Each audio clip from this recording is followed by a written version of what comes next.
From multi-million-dollar investment portfolios to generous donations benefiting children with cancer, money is the fuel that makes dreams come true, but only with a visionary managing it. Today, we interview an inspiring guest who survived cancer, built a successful career in finance, and used his influence to create an incredible nonprofit organization. Welcome to Elevate, where we explore the latest in elevated living. Hear from the local artisans, business owners, and innovators that make Las Vegas extraordinary, and whose stories and insights will help you live your best life. This is episode 9 with Frank DeBlasi, wealth manager at Merrill Lynch and founder of the Baller Dream Foundation. Also available on Google and Apple Podcasts. So how did you get into wealth management? So growing up, my father was a doctor, and science was always a struggle to me. And despite the guilt trips by my mother that she always wanted the son to follow my dad's footsteps to be a doctor, I just didn't enjoy science. Physics, biology, to me it was always, didn't enjoy it, didn't like it. So I decided, you know what, Dad, you take care of people's health and I'll take care of their wealth. And I just always felt that, being able to work with a family, work with an individual and achieving financial goals and dreams for me felt like really good and fulfilling. So I pursued that then right after college. I went on to Wall Street, and the rest, I don't say is history, but now I've been there in Wall Street since 1999. So about 24 years. I can't believe it, but I absolutely love it. And though I'm 45 years old, my mother still thinks there's time for me to go to medical school. I'm like, Mama, you got to give up on this dream. I'm not taking over Dad's family practice in New York. I'm here in the desert, and I love it. That's great. That's a great story. So you actually did start on the East Coast then. So when did you make it to the West Coast? Yeah, so my whole life, and the accent may come out a little bit, I'm a New Yorker, born and raised, and I always will be a New Yorker in my heart. But what triggered the move to the West was just I hit a wall with New York for so many reasons. It's a great place to visit, but to live it every day at times, whether it's the weather, whether it's the lack of ease, I needed a break. And what the catalyst was, I'm sure we might get into it a little bit more, was between 08 and 09, me, my mom, my dad, and my ex-girlfriend, 4 of us were all diagnosed with cancer. Oh. And our oncologist said, you know what, Frank, you have no family history. I think it's purely environmental that the 4 of you got sick within a year. And I said, you know what, doctor, I think I'm getting the hell out of here. So I went West. And I have always loved the West. And to me, it's always spoken to me. So I decided to make it full time. Wow. So I've heard your story, but I didn't realize it was all 4 of you at the same time. So let's just jump right into that. So you've been diagnosed, and then you choose to move, and then do you start dealing with treatment or whatever that process looks like on the West Coast then? So I was diagnosed in New York City, and I had my treatment there at my father's hospital. My dad was a doctor, as I mentioned. So I got treated there. Shortly thereafter, my mother was diagnosed with uterine cancer. Shortly thereafter, my ex-girlfriend was diagnosed with thyroid cancer. Wow. And then a year later, my dad was diagnosed with breast cancer, of all types of cancers, which is so rare. So within about 15 months, the 4 of us all get diagnosed. And after my dad's diagnosis, I really scratched my head, thought near and dear to my heart, and I said, you know what, Frank, something's going on here. So when I spoke to our doctor, and he said, I think it's environmental, and we can pinpoint, we think, why or what specifics about the environmental part, 9/11, I decided, you know what, I think I'm going to leave. So after my treatment, after mom and dad and my ex-girlfriend, they were through their treatment, they got a good, clean bill of health, I decided it's time to go West, and I did. Lived through 9/11, big part of my life. One of the worst days, probably the worst day of my life. Awful. My company was headquartered there, lost some friends. And for years after 9/11, what we were breathing in, the smoke, the fumes, it was so awful. Without a doubt, I think I was affected by that. My father, as I mentioned, again, was a doctor in New York City. He took care of a lot of firemen and police officers who were sick from 9/11. So I think a cumulative effect for sure that we were victims of that. Wow, something I wasn't even aware of. But yeah, you figure there's a lot of people that probably, they got did those get sick from secondhand it. effects. Yeah, for sure. Thankfully, you all received a clean bill of health. Clean bill of health, stay on top of it. But we definitely, I share that story with others, from New York, to just stay on top of your health because you just never know. You just never know. So you get to, where did you land on the West Coast? Scottsdale. I chose Scottsdale, and Arizona. what year was that? So moved here in late 09. Okay. And you'd appreciate this, in real estate, you could hear crickets. Yes, late 09. You could. In both residential, industrial, commercial. you could see that tumbleweed come through town, and with a cricket riding on top of it. But I loved the West. It always spoke to me, but I thought it would represent all sorts of opportunities. I believed in the communities that the markets would come back. Mm-hmm. So I thought, hey, I arrived here. I had a good time. I felt that I could ride the wave back up, and no looking back. I absolutely love it. So what's it like being a wealth manager in a downturn like that? I mean, I know as a real estate agent what that's like, but when you're in the business of managing money and, no matter what you do, the markets took a huge tumble, of course, after 06, 07, 08. So. Oh, you'd appreciate this because you're the gold standard here in town with the real estate. It's all about communication. Mm-hmm. During a hot market, during a cold market, you guys stay hand to hand with your clients and just setting expectations and just reminding them that, hey, there are moments like this. We've built this into our strategy. We've built this into our projections. History has shown that markets do come back. So it's a lot of hand-holding, and it's a lot of just reminding and education. And for us, those moments, that's really when you show your value, because there's no shortage of competitors trying to get my clients. There's no shortage of competitors in your world trying to get your clients. Mm-hmm. So that's when you really show your colors, is during the down markets, is just over communicating and staying in touch and not hiding. That's so important, so important. So that's a great question. Got it. And what can you share, what kind of like the range of portfolios you manage? Yeah, for sure. So thank you. Yeah.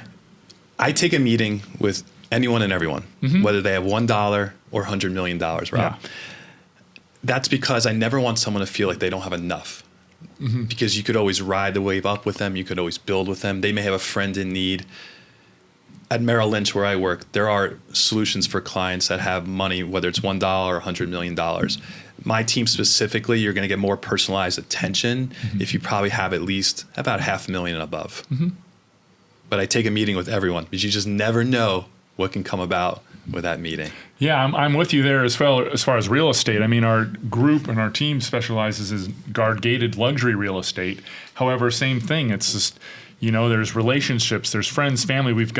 There's people with really high-end houses that have small rentals they need to sell or want to buy. And when you build that relationship, mm-hmm. Then mm-hmm. you never know where things can go, if you just build relationships. And clients will remember that. Mm-hmm. They'll remember when you call them on their birthday. They'll remember you reach out to them when you see their name in the paper or their company had some sort of achievement. It's those little things that really stand out. And a number of folks in my industry, maybe even your industry, get a little lazy at times with follow-up and client service and being proactive. But it's those touch points that really make the difference in winning a client over. Oh, yeah, big time. So can you tell us about one of the biggest risks one of your clients wanted to take, whether it was stocks or crypto or any story? No, that's great. I would say the biggest risk is when you get either a referral or you meet someone that thinks that they could do it themselves. Mm-hmm. Hey, I can manage my money. I earned 20% last year. What can you do for me? And I wouldn't say a risk, but it's setting expectations up front, because you do get that often. Hey, this is what I did on my own. I manage my money. I don't need any of your help. I could do it myself. I want to be all 100% stocks. Sometimes like those conversations, you just need to kind of pull back with folks and just reset expectations and share with them the value of having a money manager with them. Mm-hmm. So we do have, I would say, potential clients or people you meet with that have desires. Hey, I want to be in this. I want crypto. I want to just have everything in Apple or everything in Tesla. You just have to really go back to the principles of true investing and successful investing. That's just being diversified and having more eggs and than just one basket. So the question, it's a great question, but it comes back to setting expectations and just reminding clients and investors of where we've been, how we get there together, rather than, hey, I can do it myself, or I can put it all, in one or two stocks. Got it. Do you have just sort of an overriding philosophy for your clients or your wealth management business? In terms of like, every client is different. Yeah. So it's not a one-stop shop in terms of philosophy. Your risk tolerance is different. Monica's risk tolerance is different. You might have a greater appetite for risk. You may not. You may have more income needs. You may have more liquidity needs. So it's not a blanketed philosophy for everyone. It really is a customized approach. She's the one ziplining. So yeah, you're ziplining. So you probably want all one, two, or three hot stocks, and that's it. But it's either that or I have nothing to lose. So now we've got this whole thing with inflation and the Fed raising rates, and I know you can't say much about it because of limitations with, banking rules and whatnot, but is there any insight you can share about where things are going, where you think things might be, or advice on how to weather the storm if there is a storm? I would say just continue to watch the news and the headlines and read some of the reports that come out, but what I am expecting, if there's a crystal ball, is that the rest of 2023 will continue to see these higher, interest rate environments and maybe a tick up, a little tick down, but 2023 will continue to be volatile. So that my crystal ball, that's what I'll share. And I think that's a general probably consensus across the board. So what's the biggest growth that you've experienced personally that you're proud of? Well, I think through when I started in 99 and built my career early on, I was solo practitioner, making my cold calls, sitting in an empty office, just dialing for dollars and reaching out to people just alone. And it's a lonely feeling when you start out. But now what I'm most proud of is I have the DeBlasi team at Merrill Lynch where there's 7 of us, and we are assisting clients in every possible manner. And to be able to sit down with a client or a potential client and share with them, hey, I have colleagues, I have team members who have specialties, they have all the fancy degrees that I don't have. It's nice to show off that you have a team. And I think clients these days, they want a team. I can't expect to be their end all be all in every question they may ask, but to be able to lean on colleagues, for support is awesome. So I'm most proud of that growth, that we have a team, or I have a team now, rather than just being Frank DeBlasi, independent financial advisor. Now it's like the DeBlasi team at Merrill Lynch. So for me, that's what I'm most proud of in terms of personal growth within my business and career. Very, very cool. So what is the difference between a financial advisor and a wealth manager? That's a great question. Financial advisor, I would think, is more specific to maybe just investing. Stocks, bonds, mutual funds. I'm going to give you financial advice on that. Wealth manager, to me, is holistic. We are going to look at your lending needs. We're going to look at your mortgage needs. We're going to look at business banking needs. We're going to look at financial planning. A lot of folks are always worried about outliving their wealth. So we kind of build out a plan to make sure that they're not going to outlive their wealth. So it's all encompassing, more holistic. Financial advising is just more, I would say, narrow. Whereas wealth management, you're going to take on all aspects of their financial wealth and also their emotional wealth too. It's a lot of hand-holding. You're not just a financial advisor, you're kind of like a life advisor. Okay. So for me, we consider ourselves wealth managers. Very cool. Got it. So that's probably quite a relationship you build with people, is like really helping to understand their lifestyle and yes, how to maintain and grow that lifestyle. And it's generationally too. I always share with clients, hey, we want to work with your children. We want to work with your grandchildren. So understanding the family dynamics, understanding what their goals are for their wealth, it's generational. Like for us, it's not just a transaction, it's a relationship, because our goal is to continue managing for generations and for years to come. So that's very important to me and our team. That's great. Got it. So coming back to your diagnosis, that was a big impetus for another big part of your life. So yes, tell us about that. So when I was diagnosed, 30 years old, living in New York City with testicular cancer, not the most fun cancer, especially if you're a gentleman, right? And living in the prime of my life in New York City, and I'm diagnosed, and I'm sitting in a hospital, and I have my parents, I have resources, I have friends, I have so much support. But I would be sitting alongside someone, a young adult or a child that's alone during their chemo or radiation treatment. And I just remember saying, Frank, if you get through this, you got to do something for children and young adults battling all types of cancer, not just testicular cancer. So I said, you get out of this, you're going to create a nonprofit that provides major gifts and experiences to young adults and children battling cancer. But instead of calling them patients, because no one wants to be called a patient, right? It's such a negative, sad term. I had a patient number. I hated it. I said, I'm going to call these kiddos and young adults ballers. Yes. And baller, it's a modern day term for someone doing well, feeling well, and in control. And nowadays, people see ballers. It's not just an athletic term. They're watching TikTok or Instagram or YouTube, and they're seeing this baller lifestyle. And these kiddos, they love referring to each other as ballers, not patients. And we make their dreams and gifts and hopes come true. So I thought, all right, we're going to match ballers with dreams. So why don't we name it the Baller Dream Foundation? And it's just taking off. And Beautiful. So proud of it. I'm getting emotional talking about it because I absolutely love it and the impact that we're making in over 6 states right now. That's amazing. Yeah. So when did it start? Like, what was the first So year? officially, Rob and Monica, Yeah. I will say that we became a nonprofit organization, 501c3 in 2018. Got it. So we're relatively young. The roots started well before that in New York, where I'm from. Mm-hmm. It was more of a casual nonprofit, if you will. But then I decided, hey, we got to put our big boy pants on. We want to get to the next level. So we decided to become 501c3 and incorporated in 2018. So we operate in New York and New Jersey, where I'm from, Nevada, Arizona, California, and Alabama. So Gotcha. we're in 6 6 states. And Las Vegas, Nevada, this is our fastest growing market. Great. We Yeah. have a wonderful relationship with Summerlin Children's here. We have a wonderful relationship with Cure for the Kids right down the street here, Sunrise Hospital. They are the ones that refer us the ballers. And then we come in and make the magic happen. So I've had the pleasure of being at one of your events, which was fantastic. I mean, a really nice house, just a luxurious event with good food, great people and guests. And then the presentation, I'd say you'd call, or whatever you'd call it, would caught me off guard a little bit. You know, normally it's like, I don't know, maybe it's just tiptoeing, you know, it's cancer. This is serious. You know, you introduce your first baller and then proceeded to roast them. Yes, And roast them. It was amazing. It caught me off guard, and I was like, wow, where did that come from? You want to be memorable, right?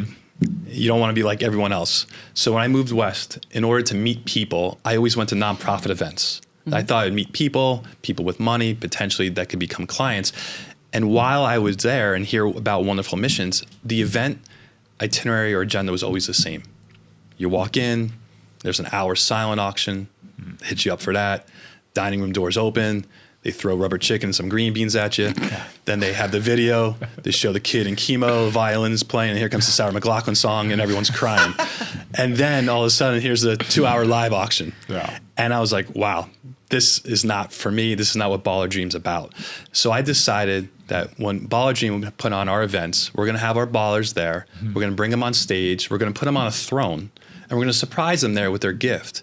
But before I surprise them with their gift on stage, I roast their ass. And I love it and they love it because they feel like I'm not a cancer patient. I'm just like you. I'm just like one of my buddies. And those roasts that you've seen, Rob, we love. And so one of the reasons we're so memorable is people don't expect that. They expect it's a cancer event, it's children, I'm going to cry here at my tissues. People are laughing. And it's a good, hearty cry. But I want these kids to feel like special that night, and it's memorable. And for me, when I was 30 years old going through testicular cancer, my buddies just made fun of me. I got body shamed by friends. And so rather than boohoo my own situation, I just went with it. And I tease myself. I use humor as a way to get through some days. Now, these roasts, they're playful, they're respectful. But we go up to age 29 with our ballers. Most nonprofits stop at 18. For us, that's such a differentiator because every nonprofit wants a little shiny 5-year-old girl who looks beautiful, understandably so. But what about that 19-year-old that just got declined by Make-A-Wish? What about that 22-year-old gal who is not only battling cancer, but she's a young mom? So we want to make sure that we're focusing on that demographic, that 18 to 29. There's so many, particularly here in Las Vegas, so many of those types of ballers that need support. But with the older ballers, that means there's more content that I could dig into and more roast. I want to talk about what do they hate about their mother. Right. I want to talk about their love life. And you get an essence of who they are when you're at our events, not just some 2-minute video and they're crying and their hair's being pulled out at chemo. Yeah. That is not what we're about. You see the closeness and relationships that we build with these ballers. It's evidence at our events on stage. So when you were there, those 2 ballers, and we've just lost one of them recently, those 2 ballers, that's 60 days worth of content that I spend with them. So 4 or 5 home or hospital visits, interviewing their friends and family, and I am getting so much content. When they sit down at that roast, they know that I'm going after them. So we do like a run through the night before, so there's no curveballs or surprises. And I save a few little curveballs in my pocket, but gentle curveballs. But it's memorable. And people, when they tell us all the time, hey, I've never been to something like that that's so unique and different, that just speaks to my heart so much because it drives retention and it drives them to talk about it like with their friends and family and colleagues. So I'm glad you enjoyed it. Yeah, no, looking forward to another one. I mean, when you talk about just the regular, it's almost sad that the cliche event, the galas and whatnot are just sort of so, have such great intention, but have, just sort of sad, formal, a little boring in that cliche versus this injects that energy into the system because, it's not like it's supposed to be a funeral for these people. They're still alive. They still got life to live, They have enough boo-hooing in their life. You don't need to be reminded. They're going through so much. So I'm not going to ask them on stage, hey, so tell me about your chemotherapy sessions. I'm going to ask them the questions that bring the life out of them and in the crowd too.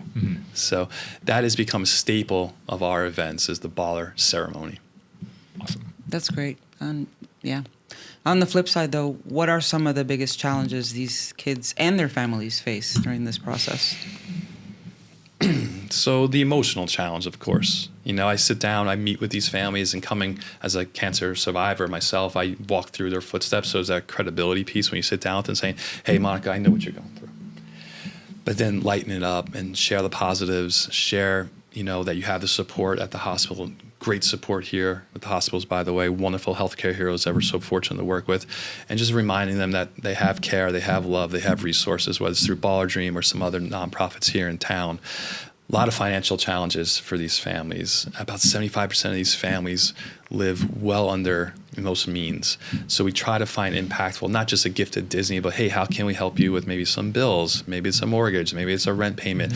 We've gifted some cars to ballers of age.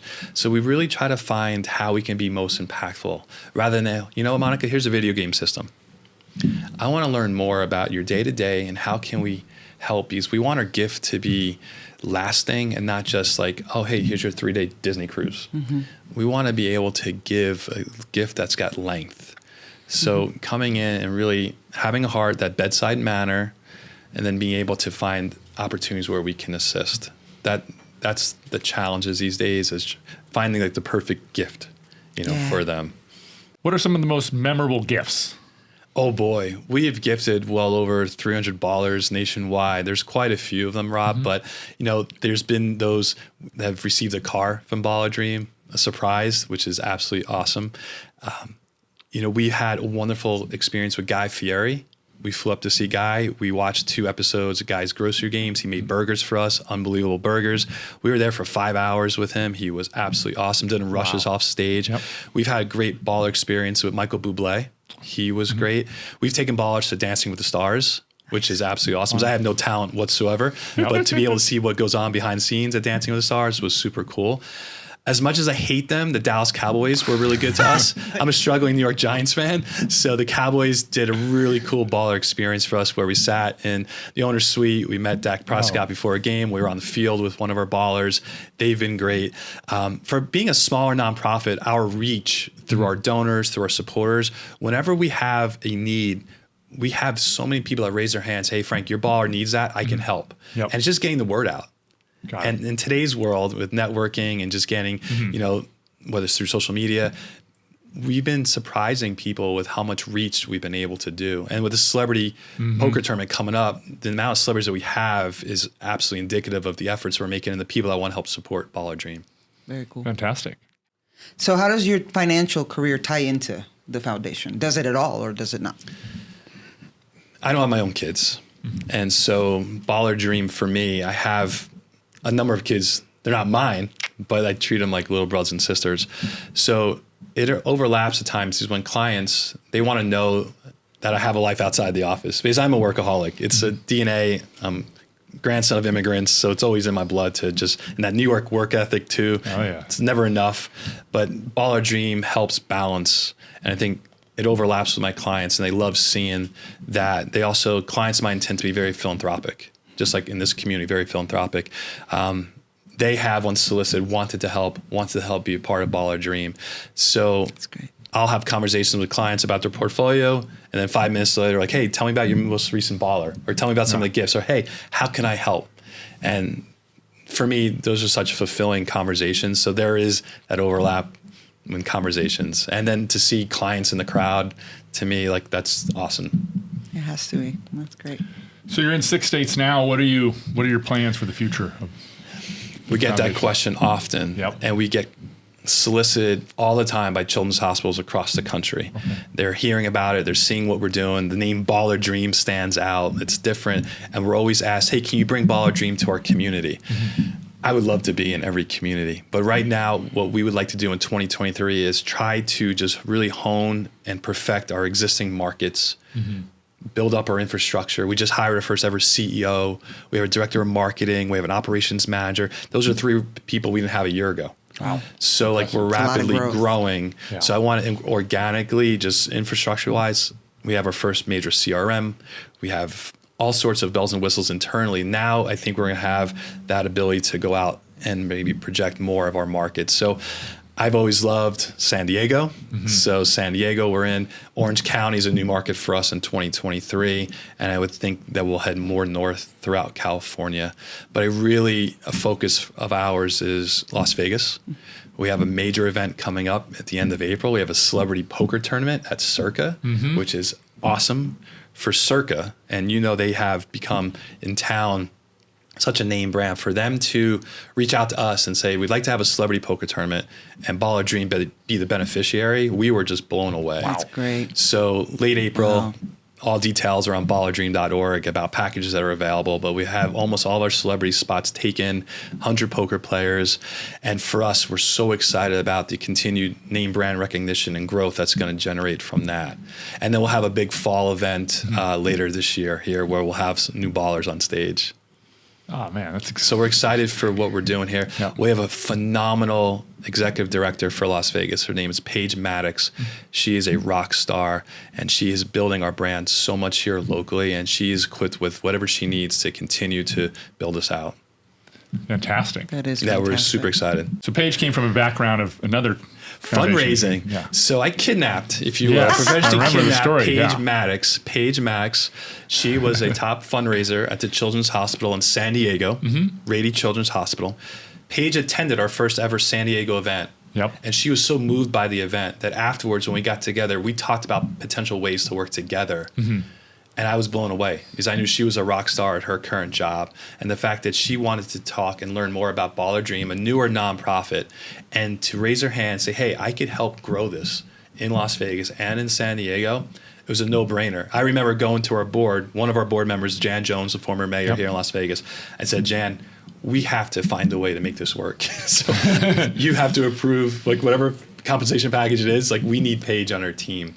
And to have her in town is absolutely awesome. She commutes back and forth between Las Vegas and San Diego. Got it. And speaking of commuting, you're based out of Scottsdale, but you spent a lot of time in Las Vegas as well. I live right? in Scottsdale. Yep. And for the last 12 years, I've been coming to Las Vegas. It used to be just monthly, and now it's 3-4 times a month. Okay. And I get teased about it because all my friends back in Arizona, back in New York, oh yeah, you're in Vegas for work. I'm probably the lamest guy that visits Las Vegas. I stay at a non-gaming, non-smoking, non-playful hotel on the Strip. But there's so much opportunity here, both professionally and for Baller Dream. And for Baller Dream, the philanthropic nature of this town is absolutely amazing with what they've done for the community in need and for nonprofits. To be here for Baller Dream, I envision myself being here even more. Maybe one day full time, but I do love Scottsdale. My mother's now with me there in Scottsdale, Okay. so if I left her, that Italian Catholic guilt trip isn't going to be never ending. So she might be willing to come with me, but right now I live in Scottsdale and Las Vegas here every week. So when you're not busy with work in your foundation and you're in town, what do you like to do in Las Vegas? Oh boy, well, there's no shortage of dining.